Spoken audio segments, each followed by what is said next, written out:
What's good, everybody? Steve here, Gate City Sports Channel. Today we're on the BGN network. I got my guy BIRDGANG31 just down below me here, and you see the topic, guys. You know what we're about to talk about. I got a feeling this is going to be a pretty anticipated topic. We're talking Jaylen Waddle. We're talking Devonte Smith. We're talking Alabama products, and which one we feel has had the better year. So it's going to be an exciting one, man. What's up, BIRDGANG31? Man, I'm good. How you doing today, Gate? Ready to talk about these Bama Doing well. boys? You know them Bama boys are tough. They tough. They are, and you know what's crazy right from the start was what stood out to me was the production. Right, it was how much production, how many targets I saw over the last 5 weeks that were going into Jaylen Waddle. That's the very first thing that stood out to me. So coming into this, like, what were your thoughts about Jaylen Waddle? Like before you really knew anything other than the draft material. Like, what did you think about Jaylen Waddle? I told you guys I wanted Jaylen Waddle over Devonte Smith. Like I thought we should have stayed at 6 and picked him. Like, watching them over the years here in Alabama, Alabama, you guaranteed every Saturday you're watching the Alabama game, I'm saying, here in Alabama. So I seen them both play, but then when Waddle went down, I knew that I didn't think Devonte was going to step up the way he did and become like the Heisman Trophy winner or whatnot, but he did his thing, man. I got to give him credit. And to get a first-round pick and Devonte Smith, that's a lot better than one player. So I'm happy with the decision. The Slim Reaper's just as good. They just have different skill sets. I like that Waddle's explosiveness. That's what really makes Waddle. He's very explosive and quick. He's like one of the fastest guys I know on the Dolphins, and maybe one of the fastest guys in the league. The way when he's go up to full speed. So I'm happy for him. I've watched some highlights and stuff with Waddle. He's looking good out there, man. Like they're simplifying the offense for him, putting him in the right positions to make plays over there. And I kind of think our coach needs to do the same thing with Devonte Smith. So I know this is going to be a sore topic with us being Philly fans, man. And I anticipate we might get some comments here pretty soon. What stood out to me about Jaylen Waddle is the fact that in the last 5 weeks, he's had 9 or more targets in 4 of the 5 games. In 3 out of the 5 games, he's had 10 or more. He's being targeted a lot. And, there's some things going on with Miami, but Miami has a really good receiving core. Like, when they're healthy, with Devonte Parker and those guys out there, like they got a decent receiving core in Miami. So I was kind of like, oh, okay, like, I haven't really been following Miami. I know that they struggled early in the season. I was like, I wonder what's going on here. Like, there's something strange going on. So I started to wanted to watch the film, and I went to see, like, number one, like, what's going on here. What I remember mostly about Jaylen Waddle coming out of college is just how explosive he was. I mean, he was just absolutely destroying dudes with double moves. I remember watching his Georgia film, and Georgia had like Stokes and those guys out there. I mean, they had 2 really good corners out there at Georgia, and man, he ate them up in that Georgia game the last time he played with them. And it was just a way that he was able to sell his body positioning and to get corners to bite, and just what he could do is just the stop and go ability of Jaylen Waddle was really exciting. Now, what I will say was concerned me. I do a lot of scouting, I do stuff like that. What concerned me initially about Jaylen Waddle is that when I think of explosive players like that, right? I mean, he's right around the 180-pound mark, right? So he's not quite, Devonte Smith's under 180 pounds, but you don't see a lot of that in top 10. What I thought of originally was Ted Ginn Jr., who Ted Ginn Jr. is a very productive guy in the NFL. He's a very good special teams player, and he's a deep threat. I will say this, though. I think Jaylen Waddle, even though Ted Ginn's a really good football player, and it's tough to put a rookie up there, to me, the ceiling for Jaylen Waddle is far above what Ted Ginn Jr. was ever able to accomplish. And oh, yeah. I agree. I got a few things, man. Like, I got some film lined up, guys, I want to show everybody, and I want to break these 2 players down. But in reverse, before we get to the film, guys, I want to talk a little bit about Devonte Smith and what I saw from Devonte Smith, which was a very smooth operator. Devonte Smith against man coverage is he's smooth, man. He's not a big dude. This is not a guy that's just out physicaling you off the line of scrimmage, right? This isn't Alshon, where Alshon he wasn't getting any separation. He was just stronger than everybody else until he started getting dinged up and injured. Devonte just has a smooth release off the line of scrimmage that there's a reason why this guy was the highest graded wide receiver against man coverage in the 2021 draft. I think his grading was like a 96. It was something ridiculous like that. Mhm. I mean, when I watched this college film, I was just really impressed with how good of a route runner Devonte Smith was. Like, I definitely agree with you that Jaylen Waddle was an explosive player. Like, you watch that guy's highlight film and you were just like, whoa, this dude is straight explosion. I mean, this is just like TNT right here. This dude is. Jaylen was just a way he comes in and out of his breaks. And that's what I want to start off with, guys. We did a little pre-study for you guys here. We did a little bit for you guys to kind of bring you along with us. So we're going to talk from the beginning here. We're going to show you guys some clips, and we're going to show you their release. And we're going to talk about both of these young men's release off the line of scrimmage. And then we'll get into some of the stats and the statistics and stuff like that. I gave you a little bit about the targets, but we'll get into a little bit more. I see some of you guys already posting some stuff, so we appreciate y'all. But here we go. We're going to start off with Jaylen Waddle, and I want to show Jaylen Waddle on a slant. It's kind of like a slant route. It's an in-breaking route. This is a sight to behold what this young man can do to a cornerback. All right, y'all. Here we go.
Reminds me of Bird Gang.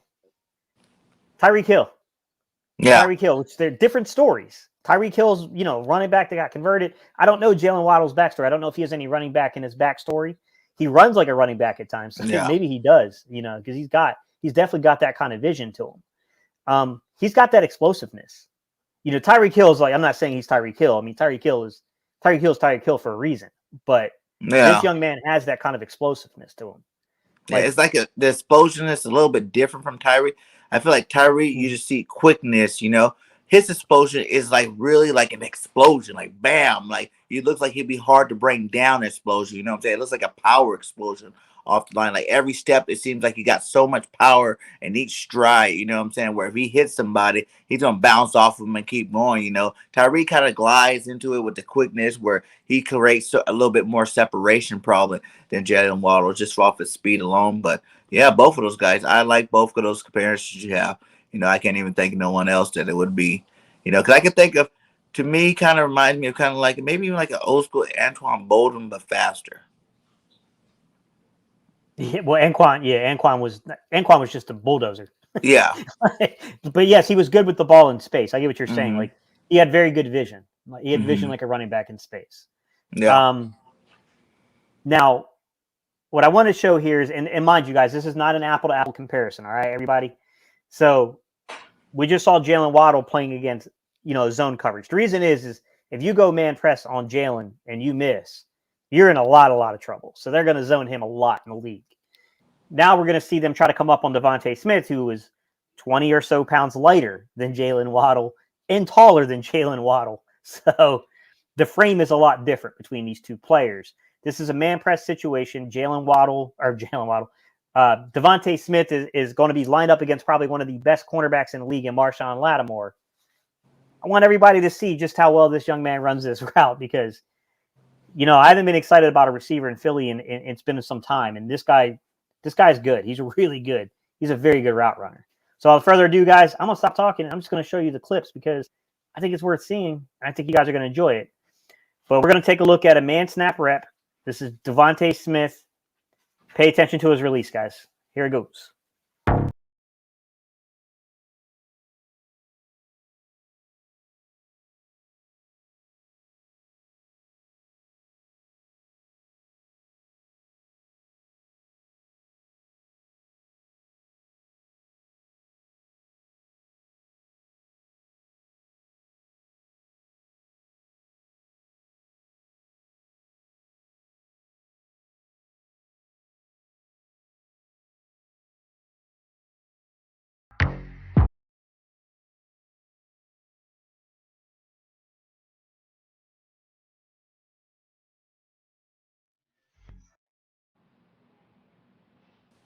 So this is one of the better cornerbacks in the league, Marshawn Lattimore.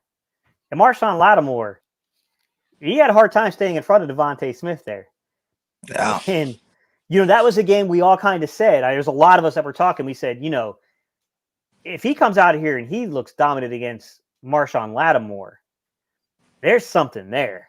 Like, we all said that. Like, man, there's something there. Like, this is a legit top-end corner in the league. He didn't fare bad. He had a productive day. He didn't get into. I don't think he got into the end zone, but I mean, he got a couple on old Marshawn in that game. Yeah, my favorite play is when he caught that one on Lattimore, went down, Lattimore picked him right back up, like sat him back down like a little kid. I was like, man, that must be embarrassing. Yeah, he was. You could tell he was. You could tell Marshawn was getting a little frustrated with him just because, like, he's hard to stick. He's hard to stay in front of. Like, the kid is not like he's fast. He's deceptively fast. But it's not even so much that the explosion per se. It's just how smooth this young man's stride is. He's a very smooth stride, and it's just difficult to keep pace with him for a duration of time. And the way this young man can release off the line of scrimmage is there's not many people in the league that can do that, man. Like, this young man release is what gets his separation. I feel like Waddle, the explosion gets his separation more. But with Smith, it's more of that release off the ball, period. When he makes his move on you, like you seen in that clip, man, Lattimore was spun backwards. You know what I'm saying? He didn't know where Devonte was going for a second. And then he realized, by the time he realized that Devonte was already cutting across the field, he's like, oh, man, you kind of seen him on that trail route trying to keep up and try to catch up to him. But he was already toasted from that move. You know what I'm saying? That foot action is electrifying with Devonte Smith.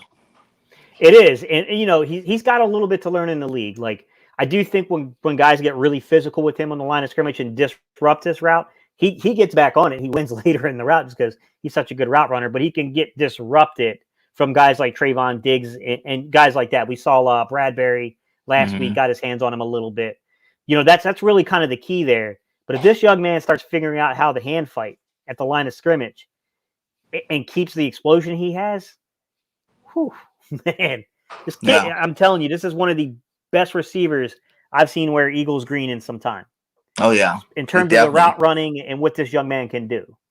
He's really, really good. This is a talented football player. All right. Now what I want to talk about a little bit is the run after the catch aspect of things. Because they're both pretty good at the run after the catch, but they're both completely different types of athletes. Like there's a level to the run after the catch that comes with a guy like, Jaylen Waddle that's not going to be present with a guy like Devonte Smith. There's a different explosion to it. But nonetheless, it still exists, and he's still a really good football player. And they're both tremendous at this. But we're going to start off. We're going to watch this Jaylen Waddle footage, guys, and then we're going to pick up the conversation because, it's these dudes are good, man. This Alabama knows how to actually coach these guys up at the receiver spot. I mean, it's quite obvious. All right, guys, I'm going to stop talking. Let's run the film.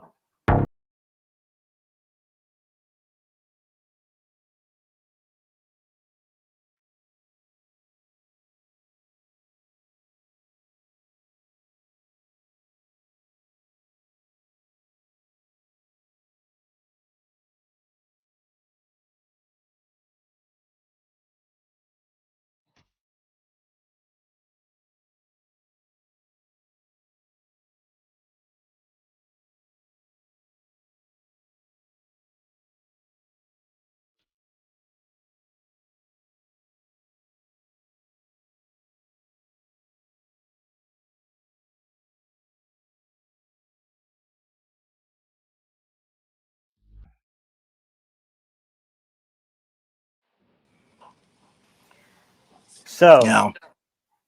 just from the beginning, man, if he had the angle, what happened was he didn't have the angle to take it to the house. He had the speed. He absolutely had the speed to take that one to the house. He's clearly going to be the fastest player normally on any football field. Like that dude is. If you hit him in stride, that's a problem. Like he's a problem if he's hitting stride because the kid has just got another gear that most guys don't. He doesn't. It's weird how good he is at concentrating on the catch. The only problem I've ever really had with Jaylen Waddle in college is that he got banged up a little bit. I don't want to over exaggerate his injuries in college because I think that happened a little bit in the draft. But he did suffer some setbacks in college from injuries, and the biggest one being last year when he really was supposed to be the guy. He was supposed to be Devonte Smith for Alabama. And because of that injury, it kind of allowed Devonte Smith to really kind of shine more. I thought both of these guys were going to shine no matter what. But oh yeah. I was just talking about that earlier. Yeah. They probably would have ended up being neither one of them would have been the Heisman Trophy winner. They probably would have Matt Jones in if Waddle would have stayed because they both would have had electrifying seasons, and you would just give it to the quarterback in that aspect. Yeah, absolutely. And that young man, like I said, man, like he's super talented, man. Like it's crazy that they have this kind of talent at one school. And just to think, like, the Calvin Ridleys, the Julio Jones, just the amount of dudes. Mari And of Cooper, course, a lot of that has to Judy. do with recruiting. Yeah, Jerry Judy. Like, I mean, just the amount of guys have come through this school and moved on. Like, I mean, they're all really good football players. And They're this next different. draft, too, they got a couple of guys coming out. Mechie and Williams. Both of those guys are beasts. Yeah. And like I said, they are different. Like, they're all different types of receivers. But every one of them are exceptional route runners.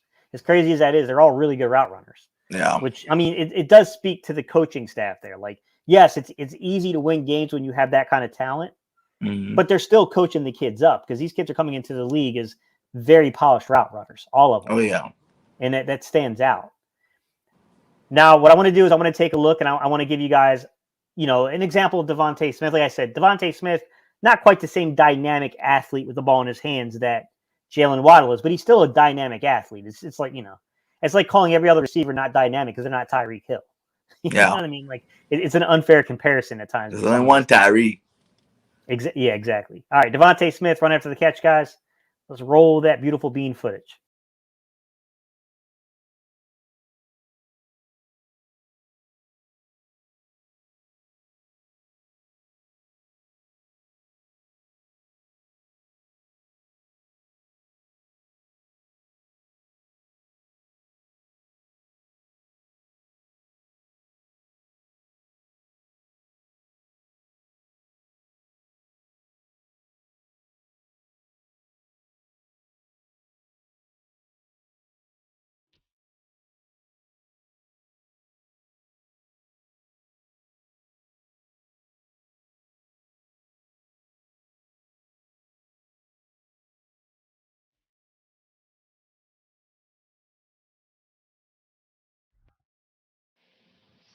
Wow. I He's like it. good. I like it. He's pretty good, man. I mean, he's more of a dynamic athlete than I think people realize.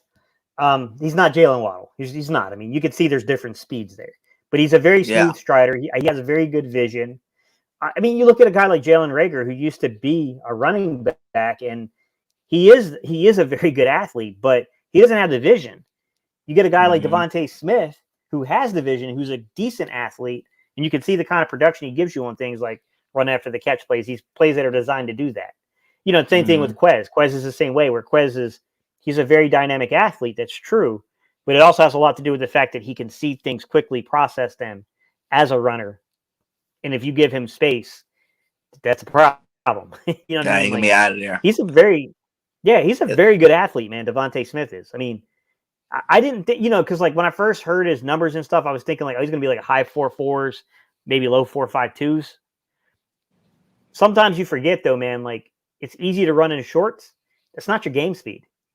That's Yeah. not your game speed. Your game speed can be completely different.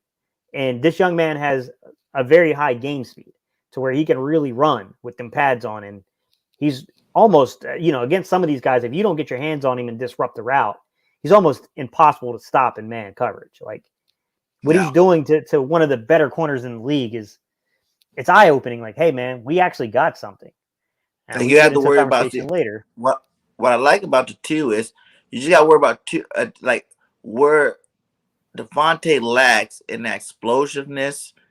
He gains in his footwork. You know what I'm saying? Like the way he separates, like you see him at the top of that route right before he cut, the corner's lost already. You know, if you look at a guy like Waddle were to run that same route, he would have just planted that foot, and his explosiveness from his speed would have took him. And created that same separation, but they get it different ways. You know what I'm saying? Like, Yeah. he sets him up, jukes him, and now he's clear for that route. Waddle would have just been doom next, you know what I'm saying? Next up the field type of but it's still like they're both explosion. They're both really good at doing what they do, but just they do it separate, two different ways. But you kind of get the same result. Yeah, absolutely. And that's what's exciting about these two guys is that same school, different bodies, different builds, different skill sets, still incredibly productive, both of them. So I know some of you guys are kind of coming in. You're asking a couple of questions. We appreciate y'all. What's up, Cujo and friends? Appreciate you coming in, man. Smith is a very, very good football player. I agree, man. Dude does not look small. And then we got Victor. Victor came in and said, haven't heard a lot about Waddle. How's he doing? I know Chase is awesome, but haven't heard about Waddle. He's been pretty productive, man. I mean, I haven't watched every single snap of his this season. Yeah, last game, what, 159, couple touchdowns there? Yeah, Yeah, he's himself got a like game. 70 plus receptions. He's got over 700 yards, 4 touchdowns. Like he's had a really productive year. And Yeah. that's in an offense that has talent. I mean, they're not winning games and they lack talent probably at quarterback, but they got talent outside. I mean, they got guys that can really, really play. And most of those Yeah, guys been hurt too. Like Parker, Fuller, those guys, they haven't really even been playing. So Waddle's yeah, kind of that's true. Yeah, and then it's taking kind of over opening that up that spot. opportunity. He's taking hold of his opportunity. He's making the most of it for sure. Yeah. Yeah, I mean, and it's nice to see. I mean, that's what you want when you get a guy up that high. You want him to be able to fill in when you've had already A+ talent out there. You want to trust that if you spend that draft pick again on that position, you can fill in like that. And you can do those things, and that's what they're getting from him. They're getting that kind of production from this young man, and it's standing out, man. Like he's really good. And on that note, guys, I'll give you one more footage of him. One more for Jaylen Waddle, since he's really we're talking Jaylen Waddle and we're talking Devonte Smith, but for most of the Eagle fans in the room, this might be some of the first exposure from the NFL level that they really had to Jaylen Waddle. So I want to show one more, and this is him hitching up. This is him reading a zone situation, knowing exactly where he's supposed to be, hitching up, and catching a touchdown pass, which is very, very important.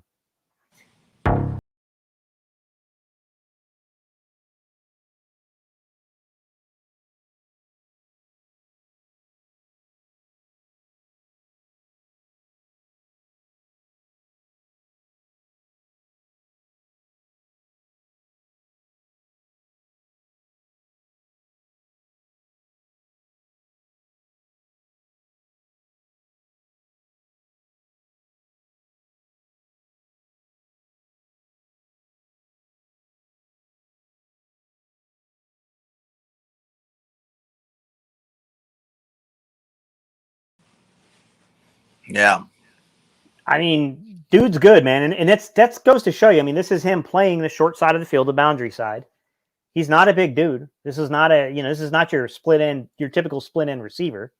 It's just that people don't dare to try to press him. Really, I mean, it's pretty rare to see anyone try that. I'm not saying no one has attempted it, but it's rare to Mm-hmm. see that because of the level of athlete he is, and because of that, he gets to operate freely there, and he can read stuff. I mean, to me, what that shows is a football player that understands. Okay, this is our route combination. This is the coverage. This is where I should be sitting down and presenting myself as a target. I wish we had some guys in Philly right now that were doing that. Right. You know, these guys out there, like that's another reason why the knock on Jaylen. And I really feel bad for the guy because it's just like we really don't have three good receivers, man. Quest, we can say all we want. We can say, giving him more targets, he will be that guy. But he doesn't get the targets, so we can't say he's that guy. Just like Miles Sanders, we can't say he's that guy because he don't get enough carries. He's not healthy enough to stay in the game to get enough for those carries. So it's like the same things going on, with our receiving core. Rager's not that guy. We already know that. You know what I'm saying? Rager's a slot guy. Give him the bubble screens, give him the end around, jet sweeps, quick slants type guy. And that's pretty much it. That's all you're going to get really from him, I think, right now.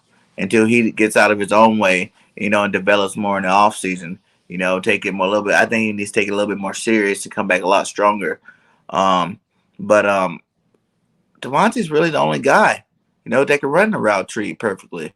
That's only one receiver. And after you get double that guy, send help that guy, it's like now you're stuck with a bunch of, all right football players. You're not stuck with some of these elite guys have, you know what I'm saying? Like when you got guys like, the Rams, Cup, Woods, Van Jefferson, you know what I'm saying? Like, Kansas City for all them years, they had Hardman, Tyreek Hill, even Travis Kelce, you consider him a receiver out there. Like we got, Dallas Goedert, who hasn't even proved yet that he is that elite receiver. I mean, tight end. He's on his way up. We like what we see, but he hasn't proved anything yet. I thought this was going to be the year he proves it. He's not really showing me, eliteness. He shows me he's still good. That's what he shows me. You know what I'm saying? We don't have those bona fide stud guys that catch everything inside their sight. You know what I'm saying? To catch everything around them, that want to go out there and make that big play every single time the ball's in the air. And I think, like that's what I was saying. Like, I really think we need to draft another one. Draft another first round pick receiver. If there's a stud out there, keep it going until you get it right. Yeah. It's like keep it going until you get it right. Because what we're doing is not right so far. Rager's not right. Quest is still staying on the team because he wasn't even a first round pick. He was like what, fifth round pick. He's developing at a nice range, a nice rate. But He in was lower terms of than that. He was a 6th-round pick. yeah, 6th round pick, even better. You know what I'm saying? So he's actually doing what he's supposed to do as a 6th round pick. Like he produces at that kind of a level right now, and I can see his ceiling being even higher. The more they get on the ball, the more he gets acclimated into an offense. You know what I'm saying? He can. I think personally, they need to start him. They need to start Yeah. Quez and Smith, and then put Rager in that slot whenever we go 3 receivers. Yeah, absolutely. Victor, I definitely get the point you're making, but I will say this about our guys. They have a Ward Jr. there. They got guys that play that role and they're good at it. Quez, here's the thing about Quez, man. He made a couple of good plays. The catch on the sideline, it was a great throw by Hurts. It was a really great catch by Quez last week. But I'm going to tell you right now, man, that interception, that was Quez's fault, man. Quez did not run through the route like he was supposed to. I don't know what happened. I don't know why he pulled up on it. He was interfered with. You still got to complete the route, and he didn't do that. And that led to a big-time interception. That's a young receiving mistake there. I think that's more PI.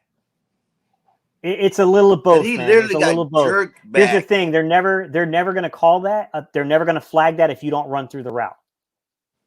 Yeah, that's the thing. Because he literally got jerked back. He took a step backwards off the jerk. Like that was a clear, obvious PI. I thought. Yeah, he was interfered. Maybe what you're saying, there's no doubt he got interfered with. Yeah, since he didn't finish it out, you're saying that's why they didn't throw the flag. They're like, oh, you didn't want to try for it. Why should I give it to you? Type thing. And then on the last play of the game, the ill-fated drop. I don't feel like I'm emotionally drained from that one. Everyone's focused on Devonte Smith, but what really needs to be, it's a double crossing route concept, and it's double crossers. Quez doesn't do a good job on that route. He just doesn't. So, I mean, Quez does some good things, and he's a young guy. He's developing. Like, he's far ahead of his 6th-round pick. Mm-hmm. He's not a finished product, man. He's Oh, got no. a lot of work. Yeah, there's a lot of work to be left with Quez, to be honest with you, to be like a starter in this league. But I think he's proven himself to be. He's a good 3 or 4 on any team. Any team would be, they'd be happy to have him as a 3 or 4. You know, we're But hoping even as like Eagle the fans that he could talent we develop have on into a our 2. team, I feel like he Yeah. could be this number 2. You know, He because we give it to probably will Rager, be going forward. and Rager is not doing it. You know Yeah. what I'm saying? He's not. Dude, why is he a number 1 draft pick, second year, which is supposed to be your most, your biggest jump, and he's sitting here with what, 22, 25 catches, 200 and something yards, and 2 touchdowns? That's pathetic. Yeah. To be going into what, week 13? That's pathetic. Yeah. You know? You got all these rookies outshining you.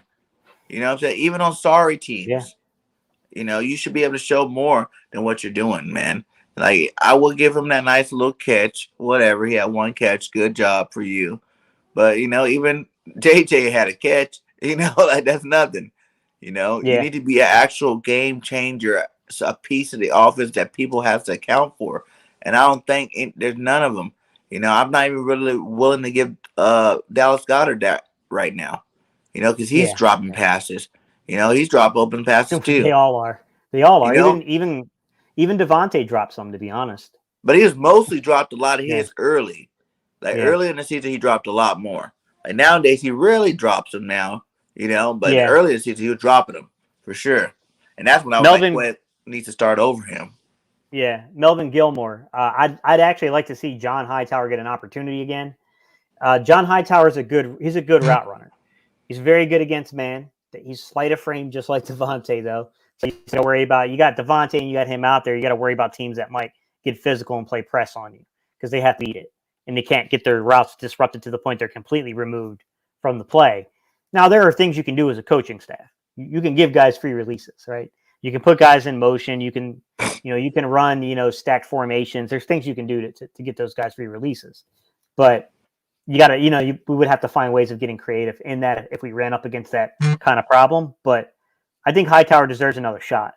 Now, my understanding is he had some pretty severe maturity issues last year.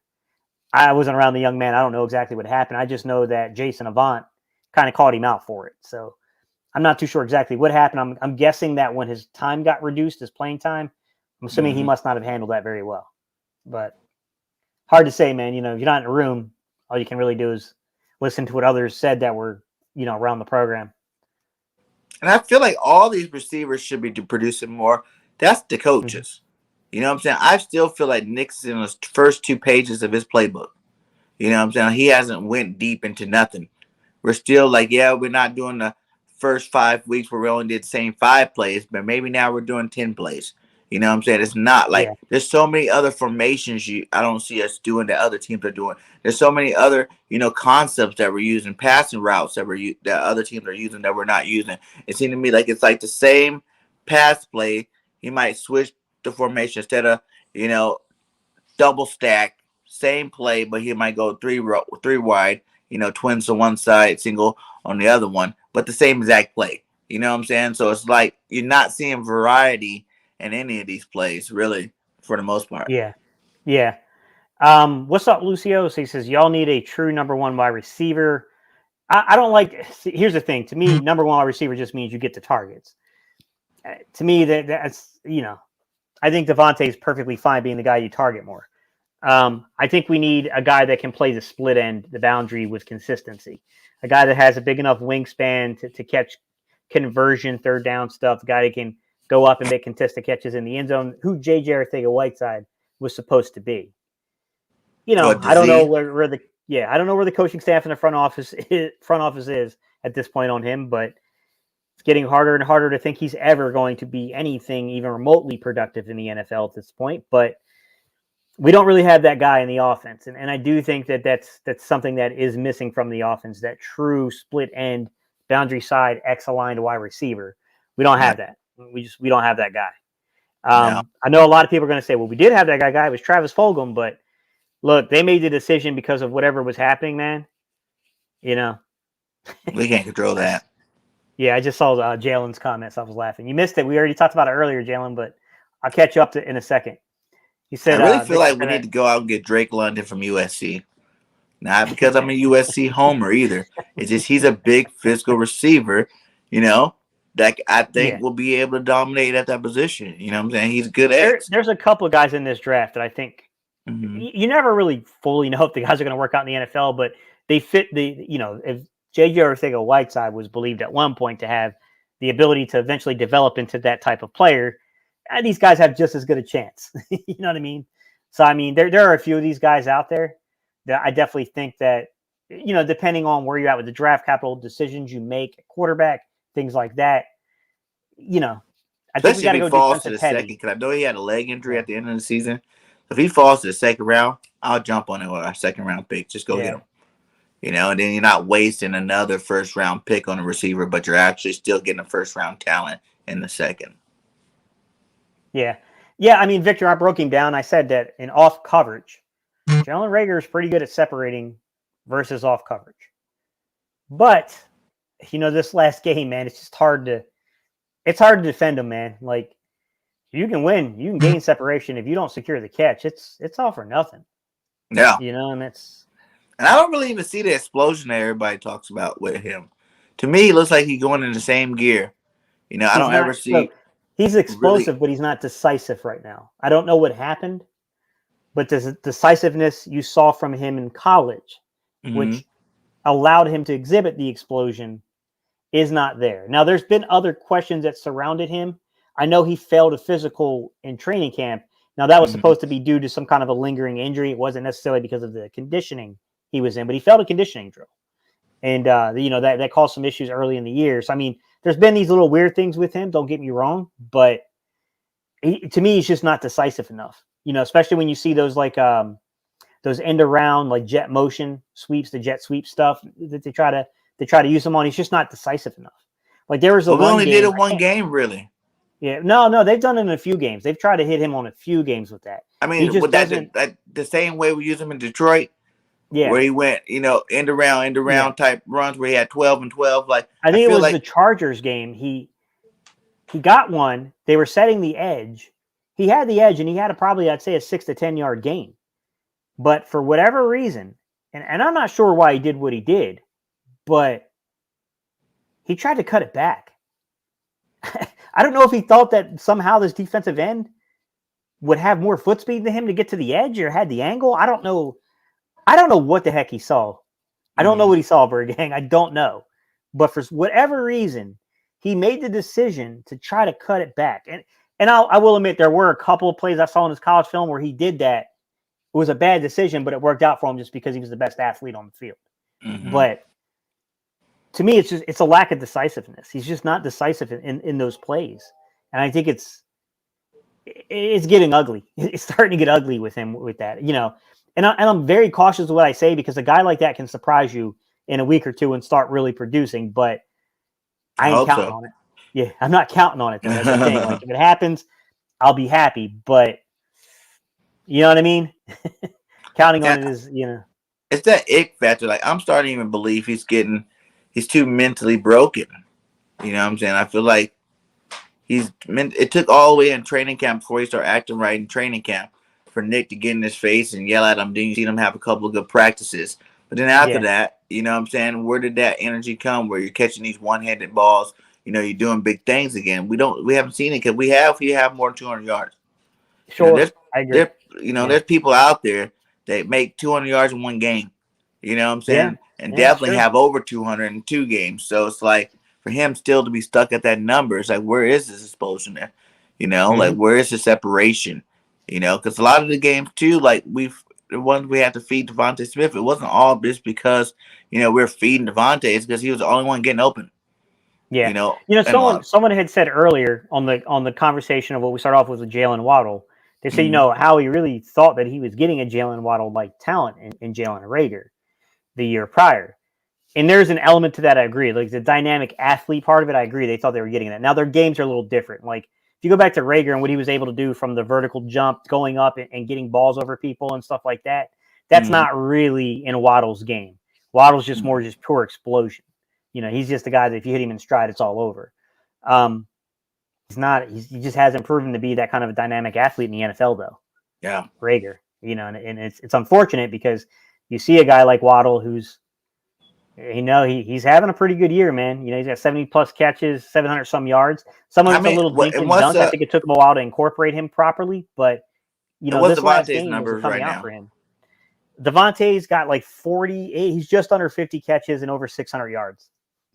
I think he's closing in on 7, but he's still at 600 and some. Yeah, but a lot less catches too. So. Yeah, but his yards per catch are a lot higher. A lot higher. Yeah, he's getting targeted a little bit more further downfield on a consistent basis. I think it took Miami a little while to properly incorporate Jaylen. Waddle, like, if I'm not mistaken, this was his first 100-yard game last week, where Devontae's already had 2. A lot of that too when Tua went out. When Tua was in, he was Waddle's guy, and then when Tua went out for those games, they didn't really throw the Waddle too much. Yeah, that's true, and that's probably that makes sense. That could be a really big component to why his where he's being targeted too. Because I like Jacoby Brissett. He's an NC State guy, transferred from Florida to NC State. He was pretty good for NC State. With that said, yeah, you know what I mean. Like, there's a reason why he didn't work out, right? In Indianapolis.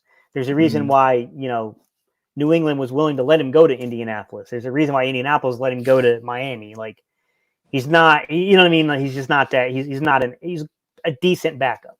He's a mid-tier backup that's maybe could even be argued to be one of the upper, thirds of the league in terms of the backups. But he's not. He's not a very good starting quality quarterback. I could see that. Yeah, I could see that. That they probably and it was different quarterbacks. A lot of different quarterbacks like different targets. You know what I'm saying? Like, those type of caliber quarterbacks, I noticed they like using the tight ends more, dump offs to the running backs more, and whatnot, and things like that. So, and then also the offense gets changed up as a whole, where it turns to more of a rushing offense. Because again, Gaskin, during those games, that's when Gaskin started doing his thing. Yeah, absolutely. I mean, it's it's tough to judge their offense just because injuries, I think, have somewhat held them back. And they had talent, man. I mean, even their tight ends, they have a really talented tight end room, honestly. Yeah, Brecky. Yeah, Gesicki, the kid from, I think he was a Penn State product. He's another kid, big wingspan, can go out and catch balls. I mean, he's a good football player. Outside of Gesicki, they have a couple of guys out there that are pretty good, very talented tight ends, athletic guys that have some athleticism to them. When I look at Philly, and that's the thing, man, is like you look at these young offenses. These are both young offenses trying to rebuild. Our quarterbacks are from the same draft class. The 2 wide receivers we're talking about right now are from the same draft class. We have their first round pick. There's some similarities here. You know what I mean? A lot of similarities. What's their record, too? Yeah, we are pretty close in record, unfortunately, now. Yeah, I was hoping they would drop another game or 2, but yeah, they started playing better. Yeah, I was mad they won last week. I'm like, they'll be winning. That's not what we want to see. Especially now that Carson's played 75%. Yeah. We want you guys to lose. Because, if they keep winning too and Carson keeps winning, man, we're looking at 3 mid-first rounds and possibly 1 late if, one team makes it to the playoffs. Yeah, absolutely. Yeah, I mean, that's the thing is that, you look at what's going on and it's hard to predict these things. And I know there are people that, they want us to get better draft positioning. I can't root like that, man. I root to win games. I just, I can't. I mean, it's just hard to watch a game with the expectation. I root for the other 2 teams to lose, but definitely not our team. Yeah. I'm still in playoff mode. Me too. I'm like, I think we can do it. And I just want to, I hate the whole fact that, Jalen Hurts has 1 bad game. And now they're bringing up the whole Russell Wilson thing back up. You know what I'm saying? Like, just one bad game. Last week you're praising the guy. He didn't even throw a touchdown. Those are 3 rushing touchdowns. And you're praising the guy. And just because he has a bad game with 3 picks now, it's like, oh, Russell Wilson, giving up his trade clause coming field. I don't want Russ. Did you guys not realize Russ only won 3 games this year? And did you see that horrible interception he threw at the end of the game? Like, Russ is not the Yeah. same guy ever since he got all big and famous. You got to realize Russ been in the league for a while. You know, he's had his balling out years, but even last year they weren't that dominant of a team anymore. You know, once you sign these quarterbacks to that big money, you cannot build a team around them to keep putting up those championship teams. You know what I'm saying? We got Jaylen on his rookie deal. Chill out. We can get a lot better talent on our team for years to come if we just ride the ship with Jaylen. And you pretty much getting the same thing. And I won't even say I haven't checked Russ's numbers out, but I'm pretty positive he got more turnovers than Jaylen. You know what I'm saying? He probably yardage and stuff like that's about the same. You know, they both not winning very many games right now. You know, so but Jaylen's won 2 more games than them so far. You know, his second Yeah. year. So and he got the player that everybody wanted on our team, DK. How you have DK, Lockett, and all these boys, and you're not putting up big numbers? You know, people don't think about those things. You know, they hear a name, they popular guy, he won a championship or whatever. Like, oh, that's the answer. No, Russ is not the answer. Yeah. I mean, to me, I've tried to stay as neutral as I can on that question of the quarterback, just because I don't want to get overly, you know what I'm saying? If you get too into the player, like, it becomes hard to critique the performance and the play of the guy. I think that there were, here's the thing. That game was bad. That was a really bad game last week. It was horrible. But I will say this, even in how bad that game was, and I was at this conversation earlier with somebody. I will tell you, after you get a chance to look at the All-22, the one thing that stood out to me about Jalen Hurts is that, well, I'm still very much concerned about his ability to read NFL coverages. He's still struggling there with disguise and identifying it and beating it. His pocket mechanics on certain things are getting better. Even on the Jalen Reagor throw, to where mechanics of the release was bad. Like, he did not set himself up right there. He had an elongated throw. It hung the ball in the air. Became a very easy pick for Xavier McKinney. But what was good in terms of the pocket mechanics, where you could see an area where there was improvement there, was the way he actually slid and maneuvered the pocket and stayed in there and hung in there and throw it. So it's like, it's better with that. Yeah, it's hard to pinpoint it, like, because he's young and he's inconsistent as crap right now. That's the hard part is that he's inconsistent right now. And the big reason why he's inconsistent, what people got to realize, like I said, 15 games in, my guy, there's a lot of defensive schemes he hasn't even seen yet. You know what I'm saying? It takes time. Like, those things that we want Jaylen to be good at, a lot of that's just going to come with time of actually seeing these different defenses, playing against it. You know what I'm saying? Like, a lot of the seeing the coverage type thing, that takes a while, man. There's not too many quarterbacks that come in and get that right off the jump. And it's like we're trying to rush it into this guy, and be like, oh, well, you still got to criticize him. I'm like, yeah, but if he's going every week against seeing some new stuff, because yes, you can say that's a cover 2, but you don't know the disguises. You don't know the intricacies of that defense that they did to throw him off because he is a young quarterback, It's like, you see the just of it, you can pick out that was a cover 2 or that was a cover 3 and think, oh, what, you can't just read a cover 2, cover 3. It's not that simple. You know what I'm saying? Things that they do in the defense is a lot different. And like I said, until Jaylen gets, 2 years, 3 years, hell, some quarterbacks that are good, it still took them like 3, 4, 5 years before they actually were good, where they can walk to a line and dictate what coverage is right off the jump.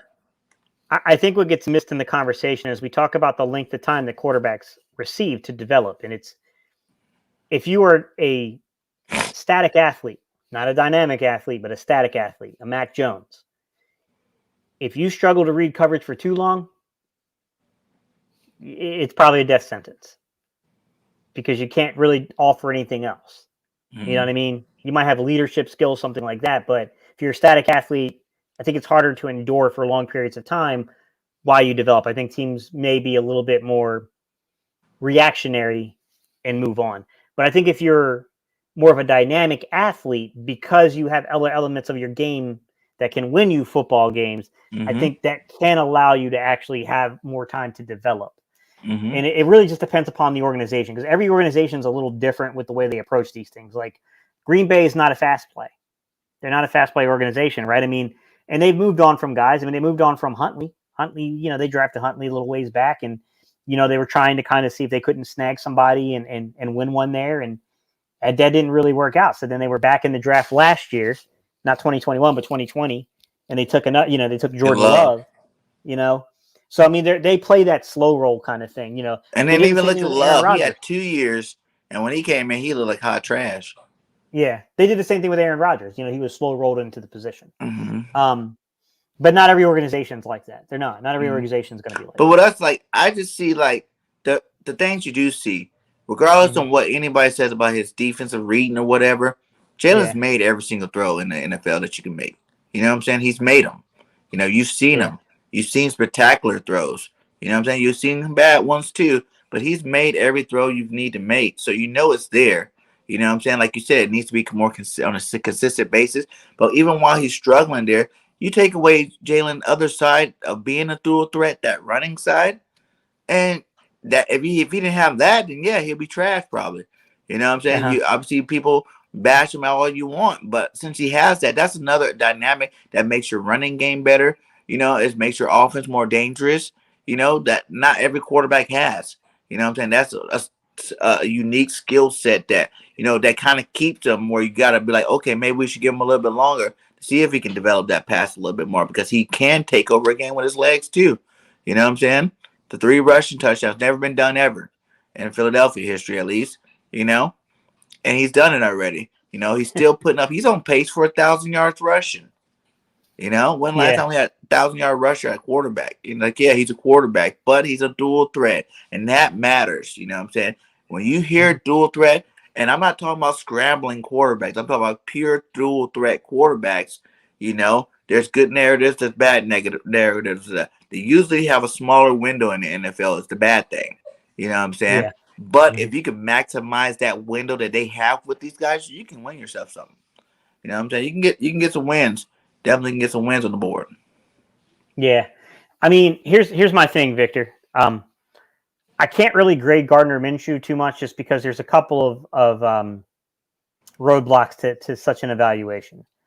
To begin with, I haven't seen him personally suit off the record, really break down film on him here in Philadelphia with the system, things like that. So there's only something I can't speak to. But what I will say worries me about Gardner Minshew and looking solely at just statistics. If we're only looking at surface level things like just the total yards he threw for, things like that, what worries me about such surface level statistics is those can be manipulated by garbage yards when those yards are occurring. And I'm not saying that, he's a bad football player. I'm saying I don't know because I don't have it in front of me to really diagnose how he's reading defenses, what he can do. I will say it does concern me is he didn't win a lot of football games. That's the number one thing that leaps off to me. But then number two, what concerns me is that in addition to not winning a lot of football games, they tried to move on from him they went for Nick first. Nick got injured. He stepped in, played really well. But then they went to Trevor Lawrence. You know what I'm saying? Like, there was always kind of like we're not sold on this dude being the franchise guy. Now, some of that has to do with draft positioning. It's hard to convince teams when you're like a 6th-round pick to hand you the ball unless you're Tom Brady, right? I mean, that's a difficult thing to do. And to remind you, he got to the Super Bowl and won off the back of a running game and a defense, and allowed him to kind of, step into a very unique role and a very unique window and opportunity that probably wouldn't exist in 99 out of 100 cases. Mm-hmm. So I'm a little iffy on the whole Gardner Minshew thing. I don't know how good he is or how bad he is, honestly.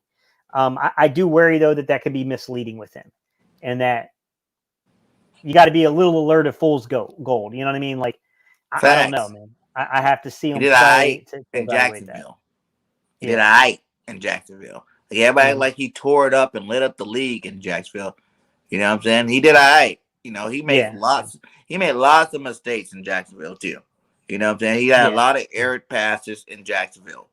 You know what I'm saying? Like, everybody act like this guy was the golden kid. If he was such a golden kid, he'll still be in Jacksonville. Yeah.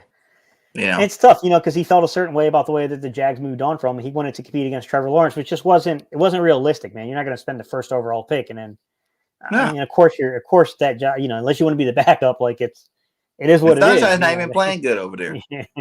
No, but I try to warn people that he was more mistake prone than people understood. I mean, he got away with a lot of throws at Clemson. If you looked at his turnover, worthy passes, his turnover worthy passing rate was high.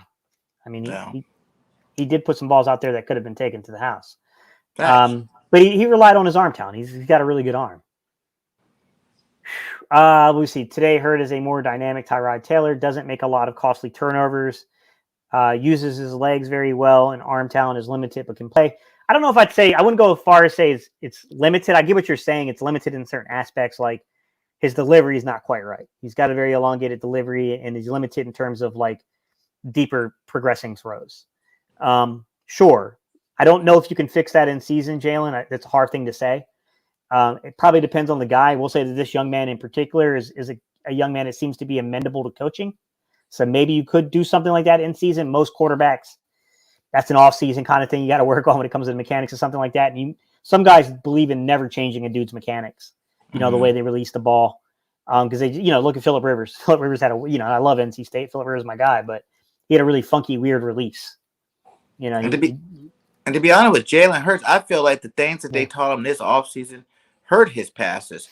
You know what I'm saying? Last year, you see them throw that bomb to Deshaun Jackson. He was throwing, I feel like, better deep ball. This year, I feel like those mechanics made him, like, I don't know, maybe cocky or confident or something like that, where it's like he's too careless with it. Like, he's kind of like, it looks like it's pretty, but it's not ever enough on it. You know what I'm saying? Like, it looks more, he putting too much finesse into it as opposed to actually just gunning it in there when you need to get it there. You know what I'm saying? I feel like he feels like it's so open, but it's not really so open, So it looks finesse. Like, when you see it leave his hands, like, oh, that's a nice pass. Then you see that was horrible. At the end of that pass, you're like, man, you could have put a little bit more on that, or you should have put a little bit more on that. He's trying to finesse his passes. Like, they're trying to make him, it's like they're trying to make him believe in his head that he's a pocket quarterback. Kind of like what they did to McNabb. Remember, McNabb was just fine. We were winning games with McNabb. But when everybody came out, it was like, McNabb's not a pocket quarterback. You know what I'm saying? He needs to work in the pocket. He went out and tried to change his whole game up, and he never was the same since then. Exactly what I feel like they're trying to do to Jaylen. It's like, let the guys play their game, and you work on making that beneficial for your offense as opposed to, like, trying to change these guys to be something they're not, Yeah. Guys, from my understanding is Minshew's not playing Saturday, that Jalen Hurts is playing. Yeah. So it would take a lot for Jalen. With an ankle injury, the way they be taking up those stats. I didn't think it was going to happen personally, guys. I didn't think he was going to come out, but I didn't know the nature of the injury. I didn't know how severe it was. It's hard. Like, I don't want to make predictions, man, but from last I heard, Jalen himself. Like, you might not see him run as much this game, but he definitely playing. Jalen, he don't really. He can't afford to be missing no games. He got to go out there and do his thing and win some football games. And who knows? Sometimes players play better injured. I was always that way in college and pros, man. If I had a bum leg or something like that, those would be the games a bum shoulder, those would be the game I rush for the most yards because I'll be protecting it so much that I'll just be doing things I normally don't do. So some players play good in adversity. Hard to say, man. I mean, look, when I evaluate him as a quarterback, Jalen Hurts, it's difficult because I see Jalen Hurts. He's a weird in-between type quarterback. I think Jalen Hurts wants to progress into the area of guys like the original guy that I can think of in my head right now probably would be Doug Williams, but that's going a little too far back. But Steve McNair. From Steve McNair, you got the Donovan McNabb. I think he's trying to progress into that type of quarterback. Dante Culpepper, the type that can beat you off the run. They can get you with the running game, but he wants to develop into a passer. The problem is that at the same time, I think he's dynamic enough in different ways. He's not the same athlete Lamar Jackson is. He's not the same athlete that Colin Kaepernick was, but he's dynamic as an athlete with the ball in his hands running. So I think he's this weird kind of in-between quarterback, honestly. You could even say, there's a lot of guys, man. And I agree, guys, that if I think Jalen's built a little different than other guys. So I'm not as concerned with him enduring injuries. Yeah. He's built a little different, guys. With that said, the more contact you take, Jordan Howard's a big, strong guy. Jordan Howard gets hurt because he takes contact. Sure, the more contact you take, the more risk there. you're not being adverse to risk. Then yes, you're taking chances that you could come up limp. There's no doubt about it. We'll see how he reacts, guys. I mean, I can't. I don't know, guys. We'll see. I only judge what I see from the film. We saw an adjustment here where they went into, hey man, if they're gonna zone read and they're gonna do that, then we're gonna put a hand on the quarterback every time they zone read. Maybe take them out of their will to want to do that in this game. I don't think that really works until the next week because you already have your game plan going. So it's kind of hard to shift gears like that. With that said, I mean, now we'll see how other teams do. We'll see what these guys do to counteract that. I mean, yeah, because at the end of the day, it comes down to our coaching staff. You know what I'm saying? Like, you have to be able to counteract anything that they're doing to your offense. That's your job. You know what I'm saying? Like, they want to collapse on Jaylen on option plays, and you need to be able to find new plays that can attack that weakness, because that means there's a hole somewhere in the defense, and you got to attack it.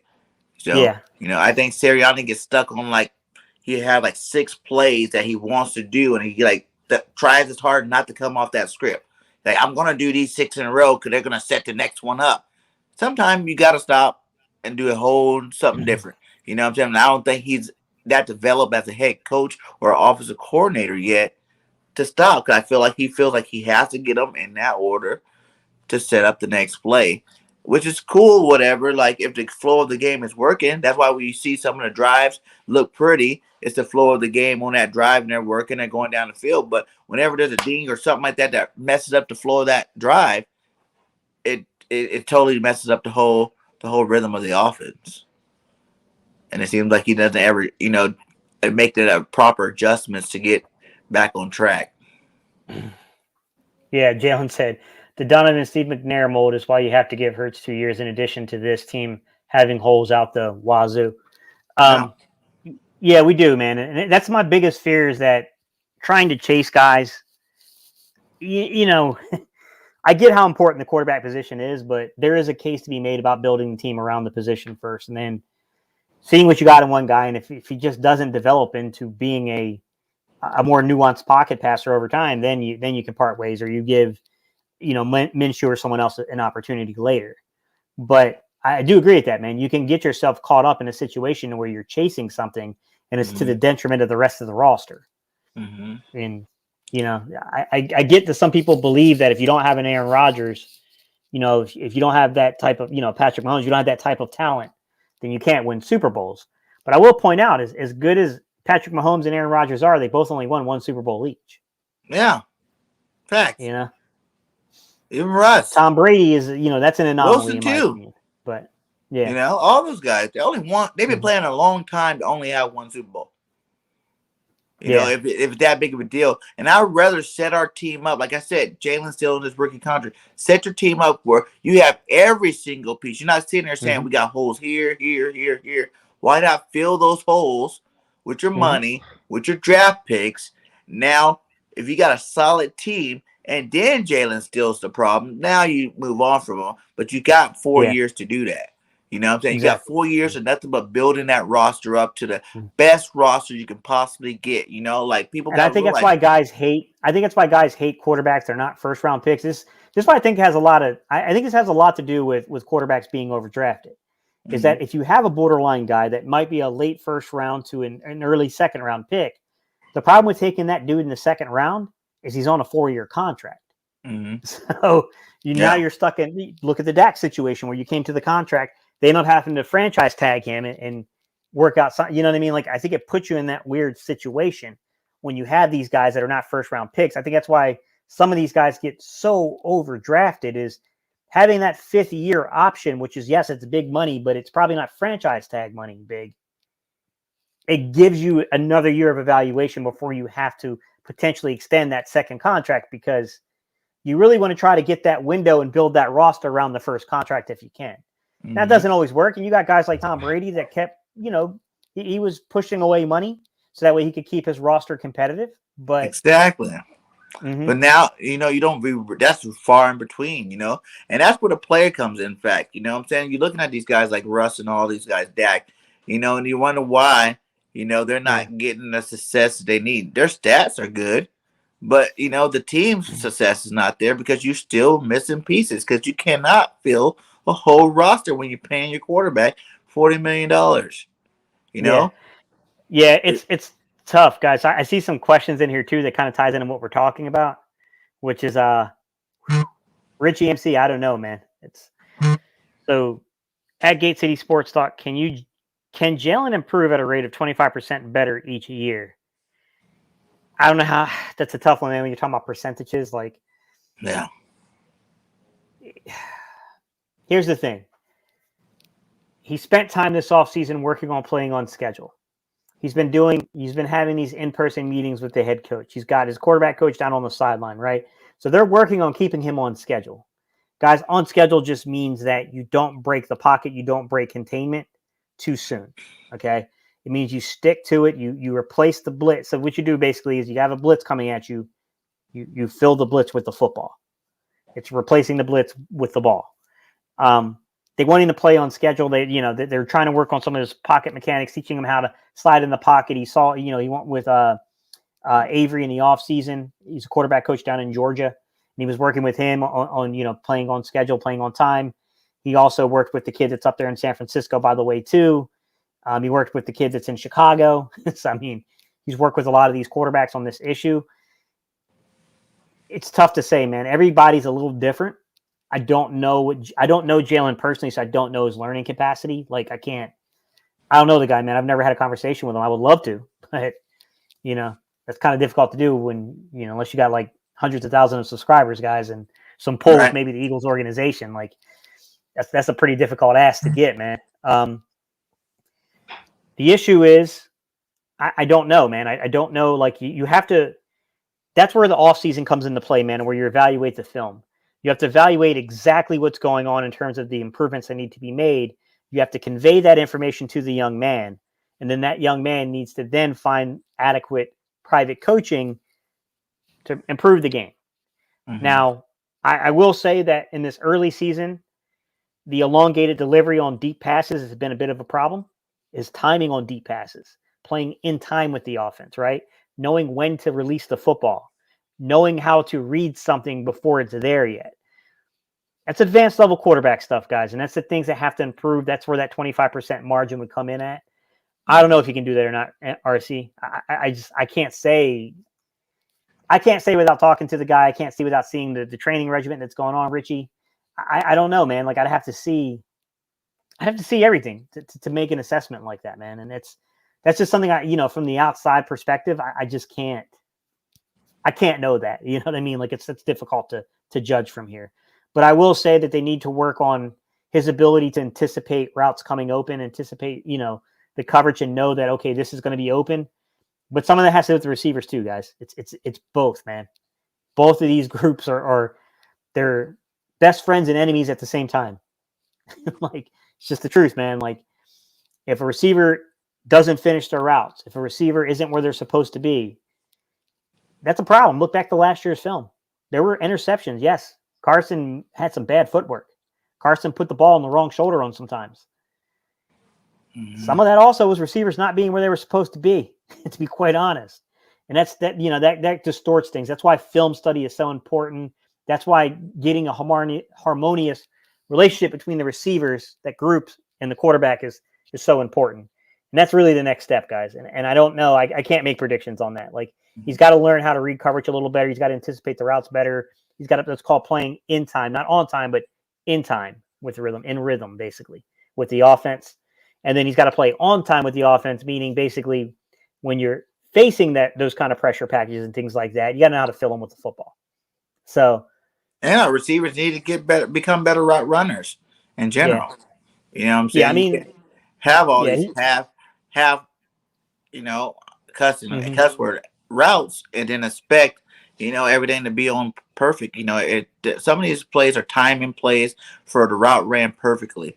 You know what I'm saying? Like, if you're shaving routes, if you're cutting routes short, you're not deep enough. Those are all things that, a lot of those reads for him to be, one of the quarterbacks that can get the ball out front of the receivers. Sometimes, like, when you're practicing against air in practice, you're running the full route to the right distance, making your cuts at the right time, So Jalen's throwing it. So now in the game, he's just throwing it. You know, you done ran that so many times in practice. He's hiked, boom. I'm just gonna throw it, boom. And you're not there because now you have somebody over bumping you, Yeah. or you have someone over you where you're thinking you need to cut it short or bring it long or whatnot. You know what I'm saying? Change it up a little bit, and now you got a different outcome. Yeah, it's tough to say, guys. How do you get a guy to play chess instead of checkers? Like, that's a tough question to ask, man. I mean, look, I don't know what turned Peyton Manning into what looked like a pure bust his first season in the league into Peyton Manning. I don't know. Like, I don't know if it was just purely experience and film, and he just, he had all the physical talent to do it, Yeah. or it's hard to say, man. Like, I don't know. Like, He was look, very I talented thought that coming out look, of Tennessee. I thought Allen had it figured out in Buffalo. I'm not so sold on that anymore. Mm-hmm. I'm not so sold on him anymore, guys. Like, I still think Josh Allen's struggling a little bit with his mechanics, and it's costing him right now. Like, it looked like he really had that solved last year, and he looked like a legit top 5, top 6 type quarterback. Yeah. You know what I mean? Like, all quarterbacks, really, if you look at yeah. the season, there's not very many quarterbacks, even like Brady or none of that. There's all of them that had bad games and look, not so great. There's no perfect team. You know what I'm saying? There's only so many that 7 wins or plus teams out there in general. Most of the league's 5 wins, 6 wins. You know what I'm saying? Like everybody in that 5, 6 range is like the majority of the teams in the league. So you're only gonna get so many of them. Yeah. All right, guys. I appreciate y'all so much for tuning in. I appreciate the conversation, guys.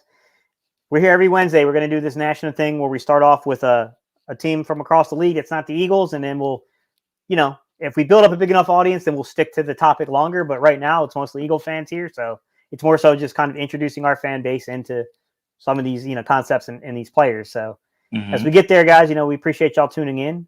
Bird Gang, I appreciate you. I know you got another live. So y'all make sure y'all go and check out BIRDGANG because he's a worker, man. He's pulling off all these live streams, my guy. He gets up in the morning, starts a live stream, and it ends the night with one, man. Right. Yeah, much love to all guys. you guys. And make sure you guys get out there, subscribe to Gang City, subscribe to BIRDGANG 31. All links are inside the chat. And most and foremost, subscribe to BGN Sports Media. Man, we're growing over there. We're getting a lot of new content creators coming in, joining the family. So we're gonna have a lot of good football, all teams. You know what I'm saying? Soon it's gonna have all the NFL teams. Right now we're growing. We got Niners, Panthers, Raiders coming. Cowboys. And we got a lot of different teams right now. We're definitely growing slowly but steady. We're still fairly new, but go show some support and listen to some good football talk over there. All right, guys, we appreciate y'all so much, and we'll see y'all next Wednesday, man. We'll try to get the word out on Tuesday night this time about what the topic is, so that way you guys can bring your own questions and bring your own, comments to it. And maybe we'll start turning this into the second half, you guys just coming on and talking about the topic. I mean, we can throw some live streams in there, so that way you guys can kind of carry the conversation. All right, y'all. We appreciate y'all, man. We're out. Peace out.